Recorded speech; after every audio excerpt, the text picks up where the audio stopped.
የዚችን ሴት ታሪክ የሰማ ሁሉ ልቦ በሐዘን ተሞልቷል። ከሞት አፋፍ ተነስታ ለፍትህ የቆመችው የዘመናችን ብረት ሴት ትዕግስት አየነው።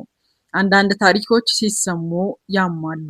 ይህች ሴት ግን የደረሰባትን ህመም አልፋ ለፍትህ ስትል የከፈለችው መስዋዕትነት የሁላችንንም አድናቆትና ድጋፍ ትሻለች። የማይሰበር ጽናት፣ የገዛ ፍቅረኛዋ አቅፎ በሚያድር እጁ ቢላ አንስቶ አንገቷን እስከ ሆዷ ድረስ እንደ ጨርቅ ሲተለትላት ነፍሷን ለማዳን ብቻ ሳይሆን ፍትህን ለማግኘት ያደረገችው ተጋድሎ ከአቅም በላይ ነው። የደረሰባትን አካላዊ ስቃይ ችላ ለፍትህ ስትል ከጠላት ጉያ ታግሳ ሜዳ ላይ ወድቃና በጎዳና ህይወት ተንከራታ ዛሬ ላይ ወንጀለኛውን ለህግ ፊት አቅርባዋለች። ይህ ከሴትነትም በላይ ጀግንነት ነው። አንዲት ሴት በዚህ ልክ በደል ሲደርስባት ያውም በምትወደው ሰው እጅ ህይወቷ ሲመሰቃቀል የሚሰማውን ስብራት መገመት አይቻልም። የደረሰባት ግፍ ተሰብስቦ እንዳይቀር ዛሬ ድምፅ ልንሆናት ይገባል። የእሷ ህመም የሁላችንም ህመም ነውና። ይቺ ጀግና ሴት ዛሬም ስጋት ላይ ነች። ወንጀለኛው ከተለቀቀ ቤተሰቦቼንም እኔንም ይገድለናል ስትል ያሰማችው የድረሱልኝ ጥሪ በችልታ ሊታለፍ አይገባም።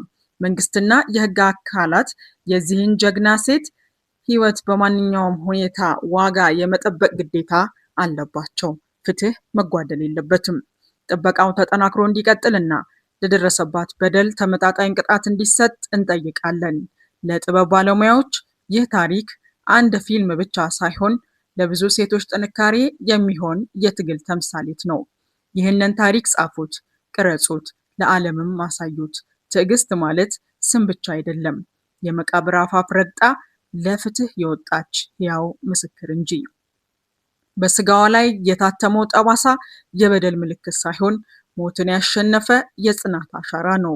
ባመነችው ተከርታ እስከ መገደል ሙከራ ያደረሰባትን አረመኔውን ፍቅረኛዋን ለህግ ለማቅረብ የሄደችበት ርቀት መልሳ ተመላልሳ ከጠላት ጉያ እስከ ማደርና ጎዳና እስከ መውጣት ያደረሳት የፍትህ ፍለጋ ተጋድሎ ይህ ነው ተብሎ ለመንገር ጊዜ ይፈጃል።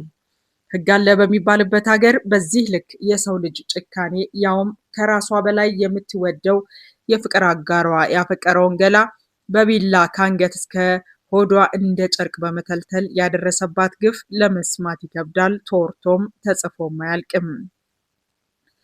በእውነት ጸሐፊዎች ይህን ቃለ መጠይቅ ተመልከቱና ጻፉት። እንደ አንድ አይደለም ሁለት ፊልም ይወጣዋል። ይህ ወንጀለኛ ለህግ ለማቅረብ የሄደችበት ርቀት ከቃል በላይ ነው። ልጅቷ ለደረሰባት ተነግሮ የማያልቅ ግፍና በደል ካሳዋ የሚሆነው አንድ የጥበብ ባለሙያ ይህን ታሪክ ወደ ፊልም ቀይሮ ሲሰራው ብቻ ነው።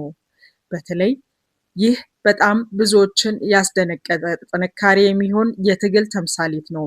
ይህም ታሪክ ጻፉትና ቀርጻችሁ ለዓለም አሳዩት ስንል ጥሪያችንን እናቀርባለን። መንግስትና የህግ አስከባሪዎች የዚችን ጀግና ሴት ህይወት በማንኛውም ዋጋ የመጠበቅ ግዴታ አለባቸው።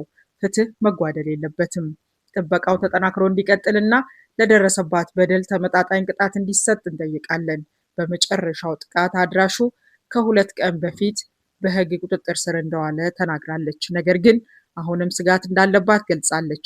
ከተለቀቀና ከወጣ ለህይወት ያሰጋኛል ስትልም ስጋቷን ገልጻለች።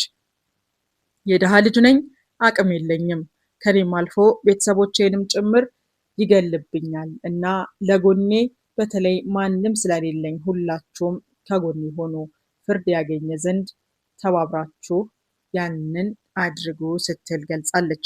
እሷ የሺህ ሴቶች አንደበትና የሺህ ግፏን ብርታት ናት።